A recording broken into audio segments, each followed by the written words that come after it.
तो एक प्रश्न आया है कि परमात्मा जब दया का सागर है और सर्व सामर्थ्यवान भी है, तो जो भूखे, गरीब, नंगे, दुखी लोग हैं उनकी सहायता क्यों नहीं करते?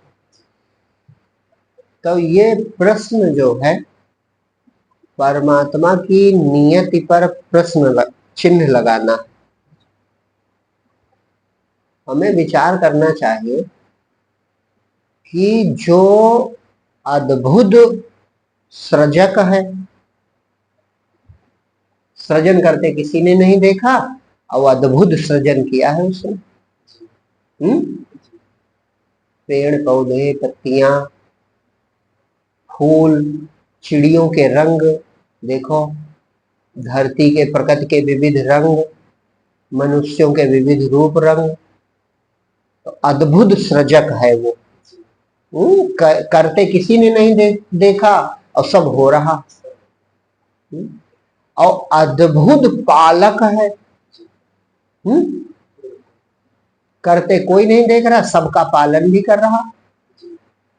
पेड़ पौधे अपनी अपनी जगह पर खड़े हैं, नीचे कितनी गहराई में जल है कोई पता नहीं, लेकिन सब जीवित रहते हैं, हरे भरे, फल से लदे, जब मनुष्य से दूर है। देखो कितनी बड़ी बड़ी विशालकाय बागें हैं पर्वतीय क्षेत्रों में।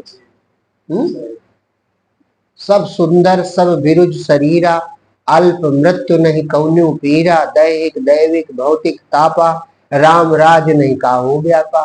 तब प्रकृति में दिखता है कि नहीं दिखता? तो अद्भुत सृजक है, अद्भुत पालक है और अद्भुत संहारक भी है। और इन तीन चीजों के अलावा अद्भुत नियामक परमात्मा। हवा सब तैर रहा है और कैसे गतिमान है सारी चीजें। कोई होता है डिसबैलेंस या कोई दिशा घूम जाए, ग्रह नक्षत्र आपस में टकरा जाए, कहीं कुछ गड़बड़ हो रहा? अद्भुत कंट्रोलर, नियंत्रण उसका कितना अद्भुत है। और एक सबसे बड़ी और बात, जब सब उसका है, उसको सबकी चिंता है, तो का हमें उससे ज्यादा चिंता उन गरीब भूखे नंगों की हो सकती? भाई उसकी संतान है, सब मम प्रिय सब मम उपजाए, सबसे अधिक मनुज मुनि भाई है, उसी की संतान है। बताओ पिता और बेटे में का बीच में चल रहा है, ये तीसरा क्या जानेगा? वो भी परम सामर्थ्यवान के साथ है। सबसे अधिक वो जब कह रहा कि सब मनुष्य हमको प्रिय है, पूरी सृष्टि हमें प्रिय क्योंकि मैंने उत्पन्न किया। और ये आप हम सब मनुष्य अनुभव कर सकते हैं कि जो चीज हम उत्पन्न करते हैं हमें कितनी प्यारी होती है। अपना बेटा कितना प्यारा है, दूसरों से प्यारा रहता। अपने दरवाजे पेड़ लगाओ कितना प्यारा है, अपना हमने घर बनवाया नया नया कितना प्यारा है, कोई आके उस पर पान थूक दे तो लड़ाई हो जाएगी। प्लेटफॉर्म का नल तोड़ देते हैं, लेकिन अपने दरवाजे नल लगा है, कोई तोड़े, तेज चलावे तो लड़ाई। अरे भैया आराम से चलाना। तो अपनी वस्तु जिसे हमने उत्पन्न किया प्रिय होती है, और परमात्मा ने पूरी सृष्टि उत्पन्न की, वो कहता उद्घोष करता सब मुझे प्रिय है। तो जो तुम देख रहे हो, अगर माँ कोई अपने बच्चे को मार रही तो तुम देख के परेशान ना हो, कोई कारण होगा। दूर से देखने में तुम्हें लगता होगा, जब पूरी बात समझोगे, जाके पूछो हालचाल का है, जब पूरी बात जानोगे तो तुम्हें कहोगे ठीक किया, दो डक्षणी मारी, ठीक है किया। तो हम सर्वांग तो देख नहीं रहे। आज हम उसे पीड़ित दुखी या परेशान देख रहे हैं, एकदम से सोचते हैं ये कैसे, पिछला जीवन उसका कैसा है, पिछला कर्म उसका कैसा है, किन कर्मों का दंड उसे न्यायाधीश परमात्मा दे रहा है, ये हम तुम जान सकते हैं। तो उसकी नियति पर, उसके नियंत्रण पर प्रश्न चिन्ह हमें नहीं लगाना चाहिए। हम अल्पज्ञ हैं, वो सर्वज्ञ है, वो सर्वांग जानता है। जैसे उदाहरण के लिए हम बतावें बढ़िया बात, मान लो थाने पर दो चोर बंद हैं, पुलिस पीट रही, तो वो भी तो भगवान को पुकारते हैं। अरे बचाओ प्रभु, कहाँ, अरे बहुत मार दिया, अरे साहब छोड़ दो, रोएगा। अब पिछला कारनामा उनका कहाँ है? ये तुम्हें पता नहीं। जब जाओ कि साहब बड़ी पिटाई कर दी, तो कहा नहीं, वो जिसके घर चोरी की वो विधवा महिला थी और वो बेचारा बिटिया की शादी का सामान था, ये सब उठा लेगा। तो तुम्हें भी गुस्सा आ जाएगा सुन करके, कि नहीं साहब ठीक किया है, तो बड़े बदतमीज है। तो प्रकृति अगर किसी को दंडित कर रही है, परमात्मा की शक्ति है ना, माने परमात्मा ही कर रहा, तो इस पे हम तुम प्रश्न चिन्ह नहीं लगा सकते, क्योंकि हम सर्वांग देख ही नहीं रहे। और प्रकृति अगर दंडित ना करे तो आदमी अधर्म और गलत करते चला जाए। ये हमने पिछले वाले सत्संग में बताया था कि माँ प्रेम भी करती है, लेकिन प्रेम में थप्पड़ भी लगाती। तो अगर कोई किसी के साथ तुमको कुछ बुरा दिख रहा है तो चिंता ना करो, आप परमात्मा ना बनो। अगर हाँ तात्कालिक रूप से आप में कोई करुणा उठ रही, दया, तो उसे भी भगवत प्रेरणा समझ के तुम कर दो, वो अलग बात। भाई किसी को हमने दुखी देखा, हमारे मन में दया उठी अंदर से, तो पक्का जानो परमात्मा ने प्रेरित किया होगा कि इसकी सहायता कर दो। तो उस समय तुम्हारे सामर्थ्य है, तो जाड़ा लग रहा, चलो कंबल दे दिया, भूख लगी है, चलो एक टाइम का भोजन करा दे। लेकिन हम जिम्मेदार नहीं है किसी के, मालिक सबका परमात्मा है। यही तो भक्ति में छोड़ना, मलकियत तो अपने परिवार की भी छोड़ देनी। जिनको तू अपना मान रहा है और जिनके बंधन में पड़ा, इसको भी तो छोड़ देना है। मैं अरु मोर तोर तय माया, और तुम सब समेटने में पड़ोगे तो दुखी हो जाओगे।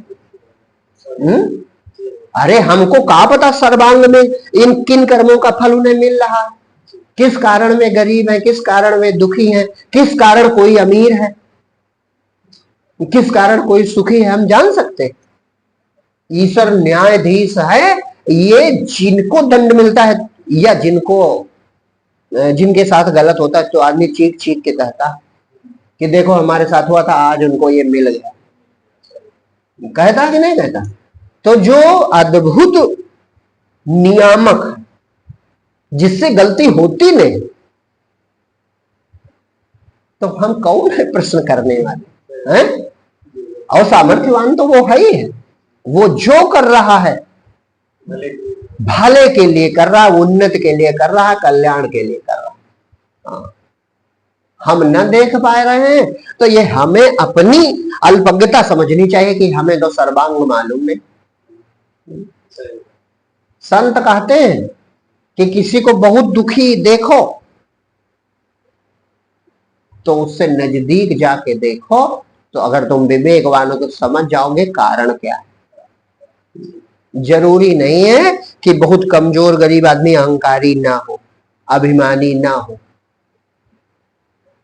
होता है ऐसा कि नहीं होता? उनमें तो बहुत अधिक अभिमान दिखाई पड़ता। वो तो सारे बड़े लोगों को चोर ही समझते हैं। वो है स्वयं कुछ नहीं, लेकिन वो सबको, जो अमीर है सबसे ईर्ष्या करते हैं, सबसे घृणा करते हैं, सबको गलत समझते हैं। तो वो तो पाप हर समय कर रहा।